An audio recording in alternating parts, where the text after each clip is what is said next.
Live from WFSB, Connecticut's #1 local news, this is Channel 3 Eyewitness News at 7. It is 7 o'clock in this Monday morning. Coronavirus cases are rising across the country. If things don't turn around quickly, we're going to have a situation with capacity. Today, people across Connecticut head back to work after taking some time off for the Thanksgiving holiday weekend. What to consider if you gathered with loved ones over the weekend.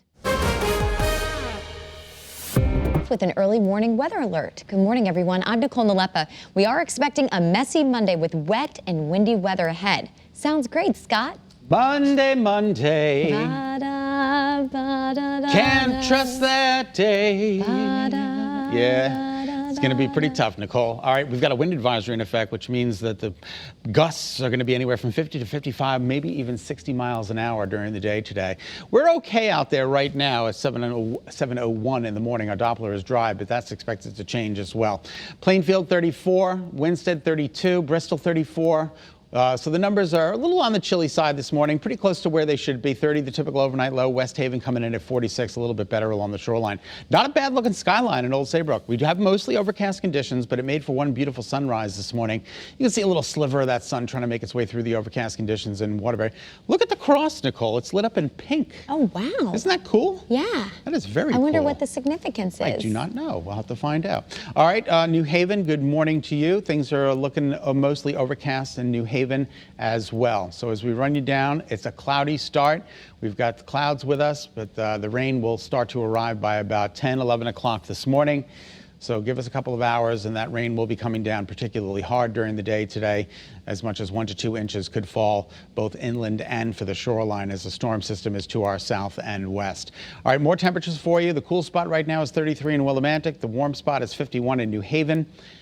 You've got a big temperature spread out there this morning, so it all depends on where you are and how you should dress. Dress accordingly. You need a light jacket along the shoreline, probably a winter coat in inland Connecticut, but by later on this afternoon, everybody will need a light jacket as the temperatures are going to get close to 60 degrees. Let me just go back to this map. Winds are starting to pick up along the shoreline, 9 to 10 to 12 miles an hour, but they're going to pick up substantially as we move through the day today. Rain and wind is expected. You can see the rain. It's marching through parts of, all right, it's getting closer. Getting closer, maybe within the next hour or so, we should start to see some rain here in the state.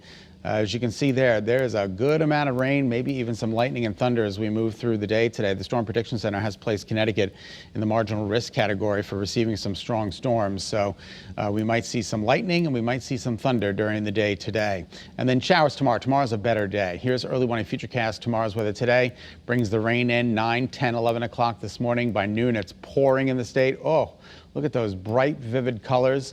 5 p.m., it's pouring.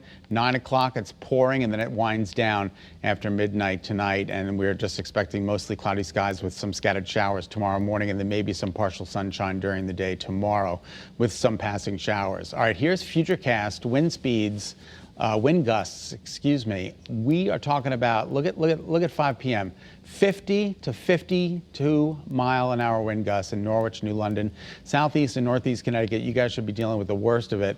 But even by 9 o'clock tonight, still 43, 41 mile an hour wind gusts, and then things will gradually wind down. Tomorrow is a better day. It's still windy, but tomorrow is a better day. Take a look at the rainfall totals. We're expecting anywhere from 1 to 2 inches of rain marching on through the state. You can see here, look, Willimantic, 2 inches of rain. Ridiculous. Just another incredible day of rain. At least we had a nice weekend. Daytime highs today in the mid to upper 50s. Windy, heavy rain. Overnight lows tonight drop into the upper 40s, low 50s with rain, wind, possibly some thunderstorms. And then tomorrow's a better day with mostly cloudy skies, some scattered showers, and still windy conditions, and then breezy and cooler for Wednesday, Thursday, Friday, a warm up, and then the weekend a little iffy at this point. We have to fine tune that forecast. All right, 7:04, Nicole, we'll send it back to you. All right, thanks, Scott.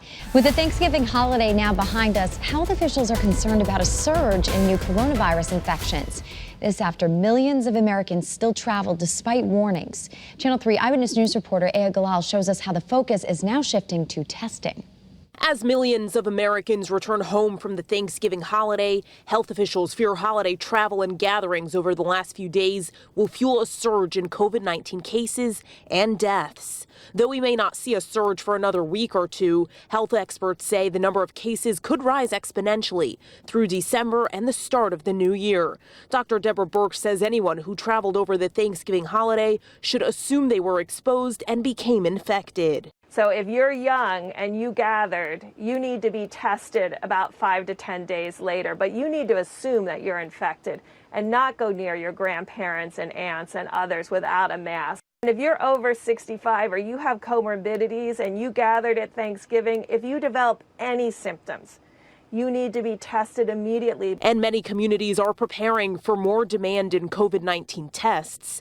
As of Sunday, Waterbury is reporting 5,235 coronavirus cases, with 82 patients currently hospitalized.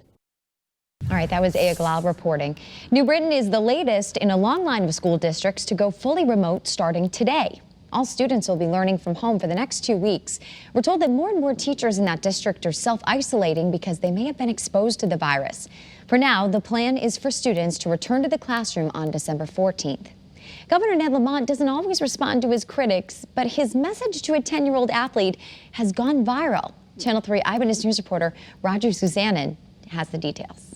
The governor was touched so much by a letter and gift a 10-year-old boy named Max McCullough sent him that he responded last night through a video on his Twitter account. Max is a youth hockey player, and he gave the governor an orange puck along with a simple request. It says, "Open up youth sports.